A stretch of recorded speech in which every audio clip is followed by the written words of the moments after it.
Hello and welcome. In today's video, I'm going to show you how to shade a realistic portrait.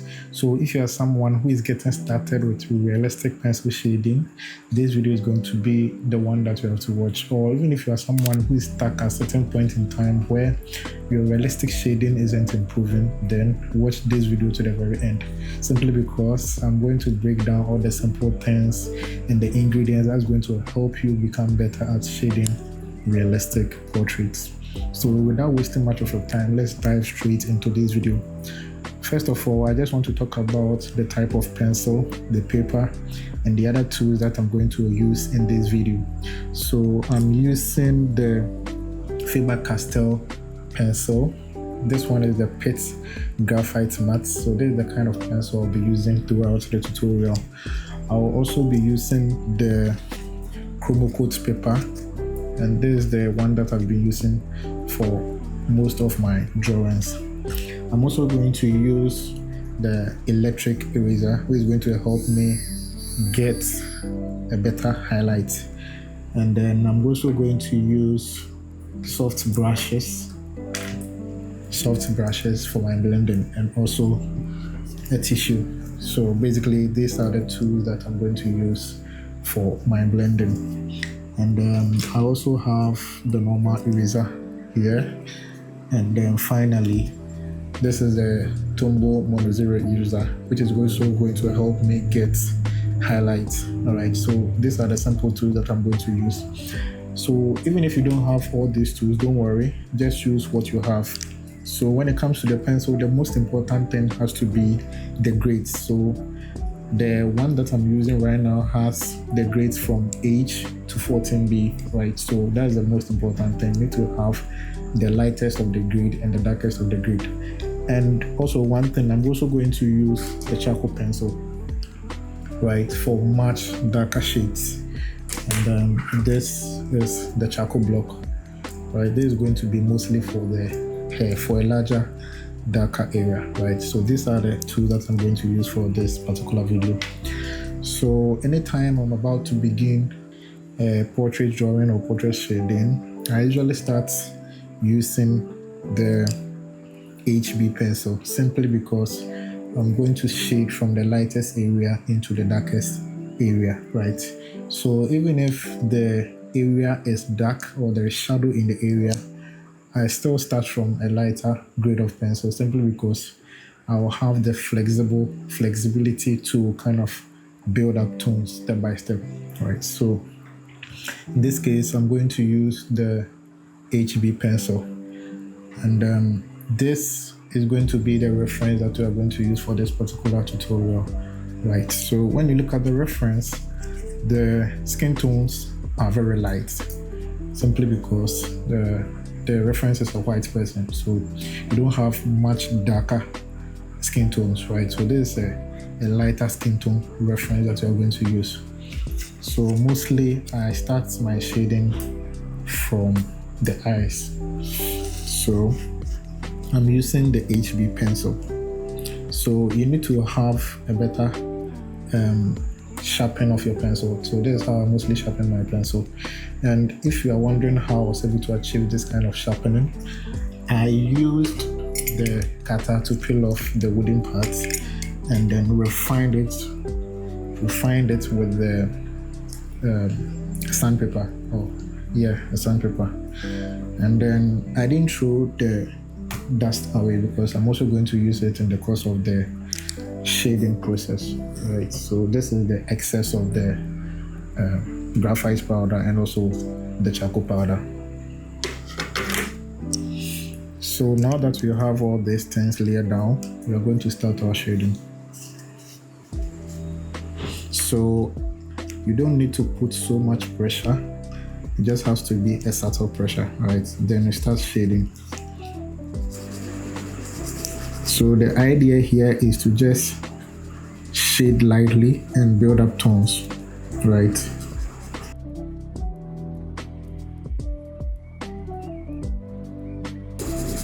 So one quick tip I want to give is that whenever you are shading, you don't have to focus on the details.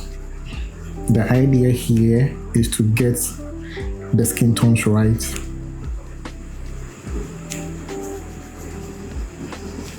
And that's one of the most challenging aspects when it comes to realistic portrait shading.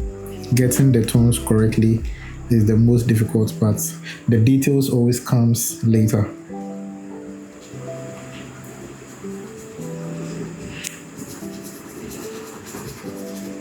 So I'm gently shading in my shadows. Step by step. I don't want to go too dark, just a little. So you need to master the pencil pressure, right?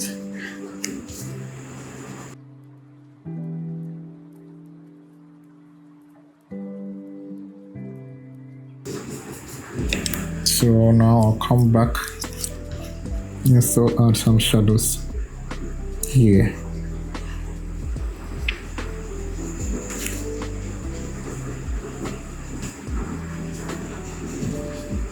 So at this point, I'm sure you are getting the idea here.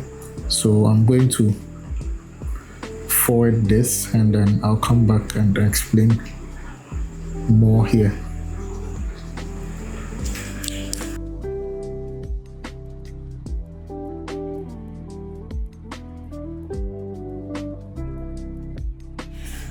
Alright, so now I'm going to tack on the darkest areas around the eyes and the eyeball as well. So when you look at the eye, it has a much darker shade.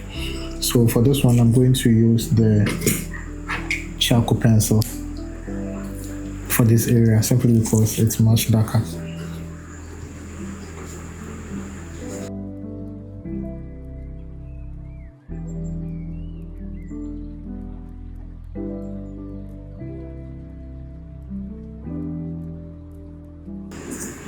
So once the blending gets into the whiter areas, you just need to use.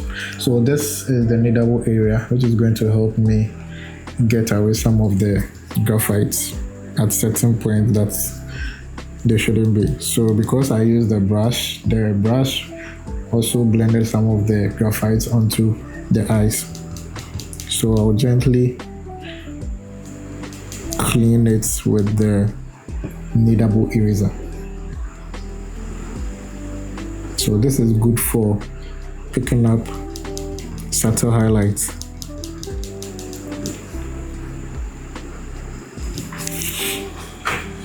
So whenever you are using the charcoal pencil, at the first attempt or shade, you're not going to get what you want. So you need to go over it again and make sure that you achieve a better shadow.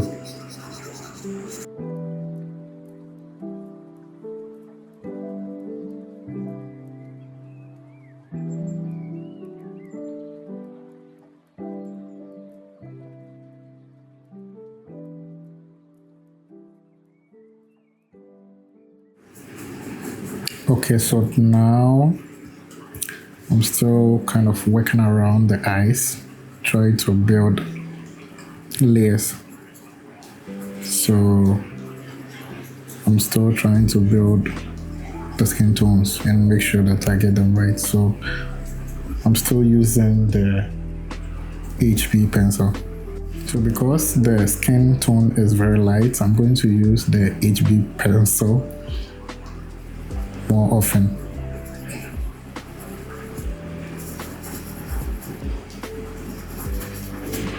So at this point in time, I'm using the circularism technique to get the skin tones. So if you take a closer look, I'm moving the pencil in a circular motion.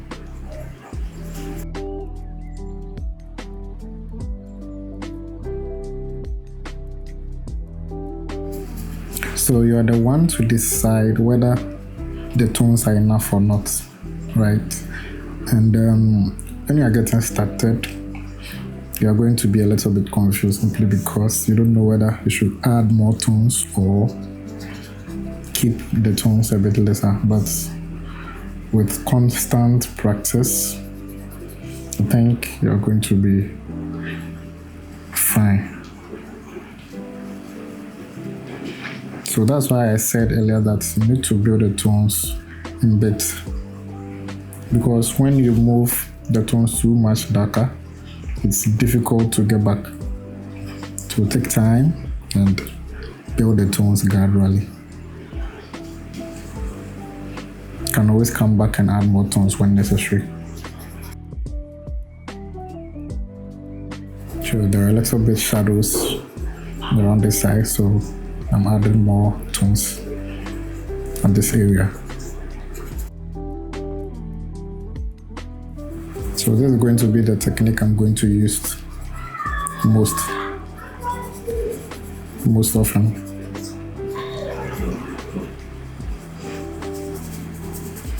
So I'm also combining a little bit of hatching technique, but I'm also trying to keep the pencil strokes close to each other. That's going to help me get a smoother shading. So always keep in mind that the strokes should be close enough to each other.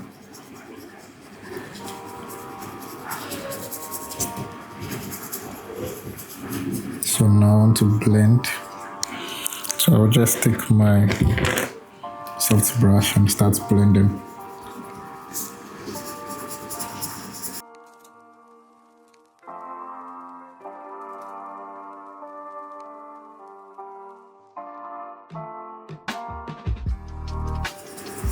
So again, I'm going to fast forward simply because it's going to be the simple routine.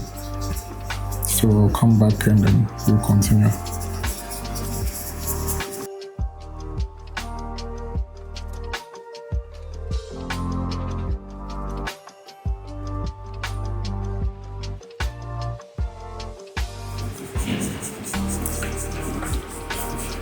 So now I have the other eye also shaded in. So it's the same process from the first eye. So now I'm working towards the nose, and I'm still using the brush to create the skin tones.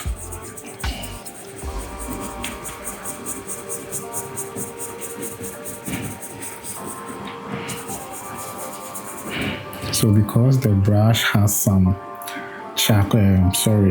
graphite, I'm still using it for the first layer.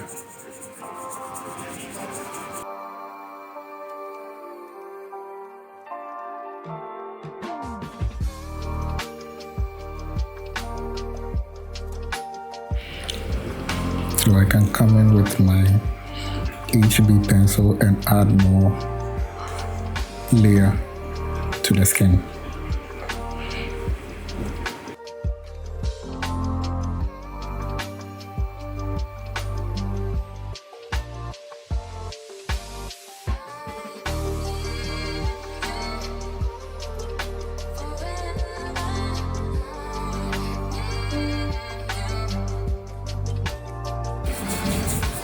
And also when shading, you need to keep your eye on the reference and the drawing at the same time, back and forth, so that you don't go too dark or too light. You just have to keep your eyes on the reference and just try to replicate it the way you say it. So you don't have to focus on the details yet, just keep your eyes on the tones and try to ignore the skin tones. The skin details,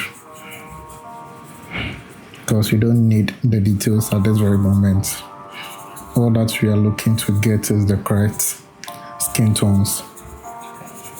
The details will always come later.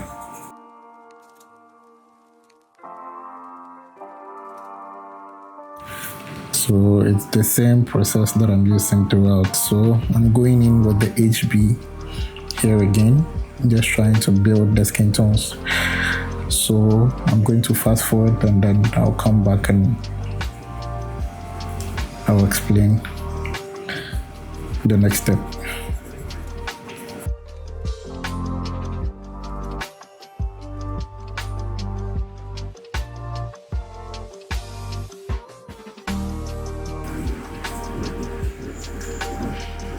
So now I'm working around the nose, trying to add more layers.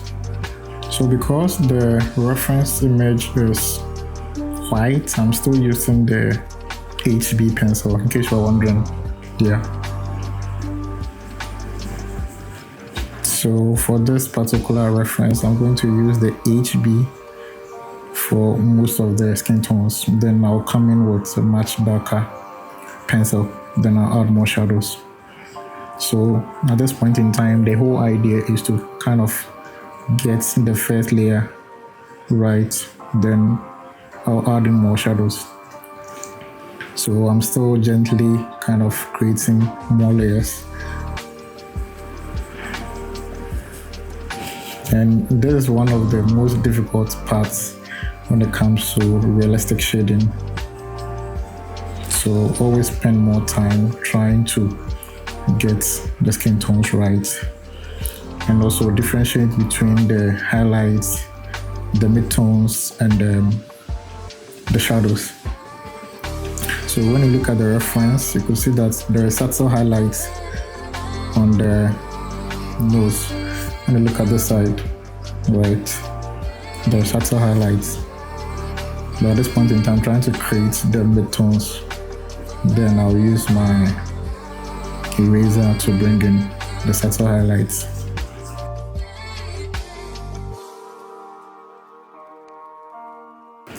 So always try to add more midtones. The highlights and the shadows becomes much easier. Sometimes you just have to take a very closer look at the skin tones. And that's why you get to differentiate between the highlights, the midtones, and the shadows.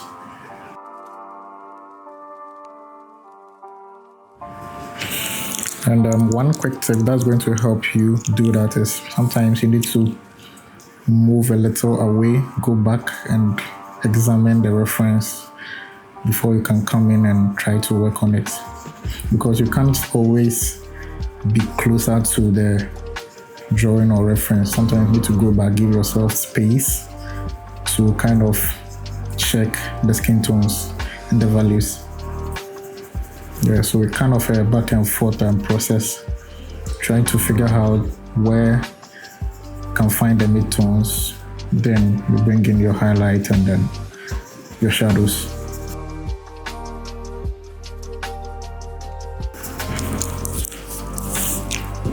So I still need to add more midtones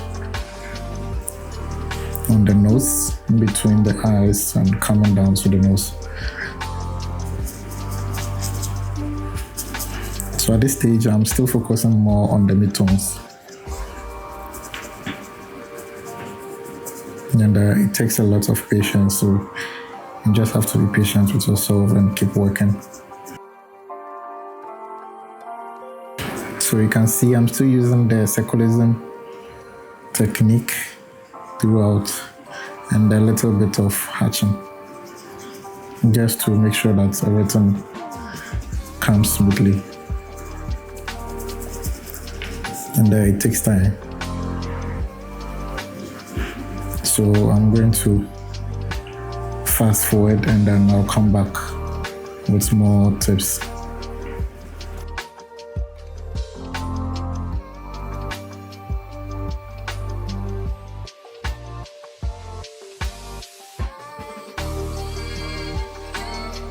So now that I have some proper midtones layered down, I'm going to go ahead and create some highlights on the nose right at this point.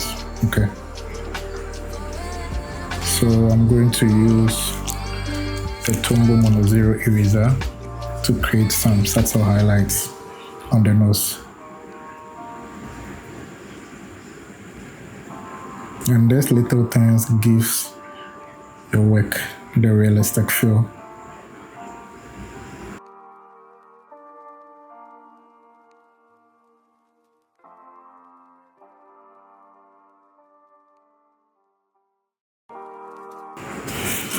So I think it's quite too harsh, so I'm really going to use the kneadable eraser to soften the edges.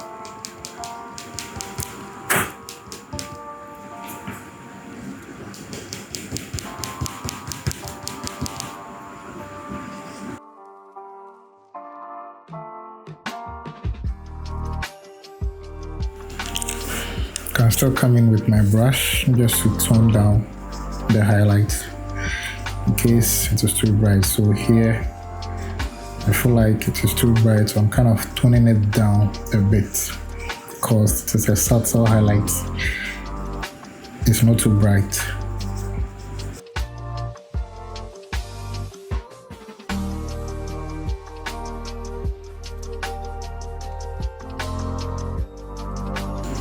So now I'm creating some details and textures on the nose using the kneadable eraser to lift some subtle highlights on the nose.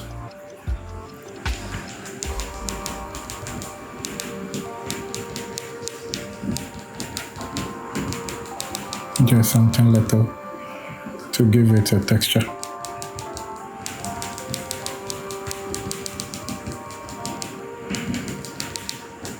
I don't want it to be too much, so I'm going to use a brush again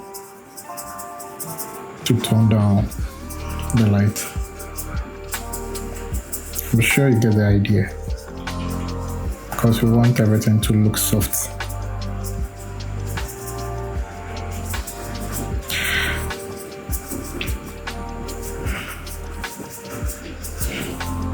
So now I'm going to add some shadows on the right side.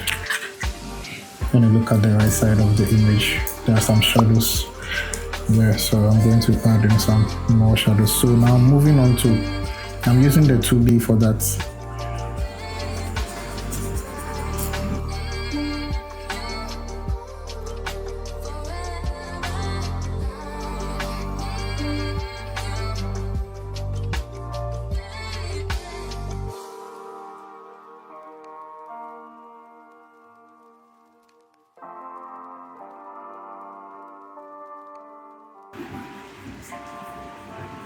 Alright, so I'm still working on the skin tones, and at this point I'm currently using the 2B pencil to add more shadows and midtones. So I've moved away from the HB to the 2B pencil, so I'm still trying to create more midtones.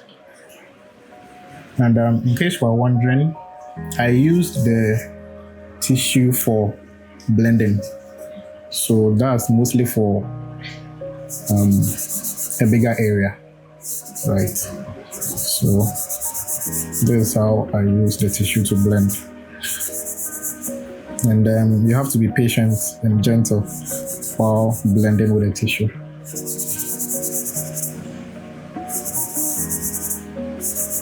And that's going to give you a smooth skin tone. So I'll gently blend in my midtones, and then I'll come back again with the 2B pencil and add more midtones until I'm satisfied.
So now I've been able to cover the whole hair with a charcoal.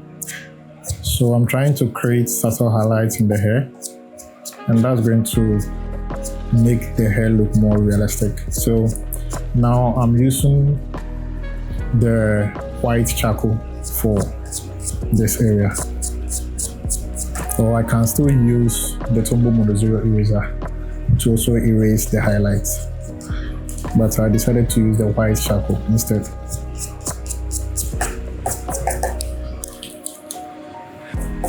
So I'm just creating subtle highlights in the hair strands.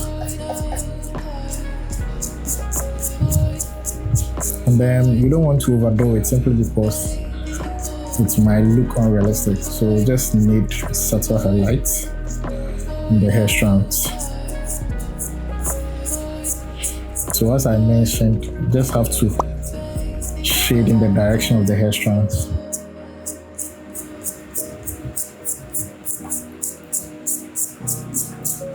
Or something like this. Then you can come back and blend later, just to keep it toned down.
So yes, basically that's all for this tutorial, and I believe that you've been able to learn something or grab something from this tutorial. If you have any question, you can leave them in the comments section down below, and then I'll do well to reply.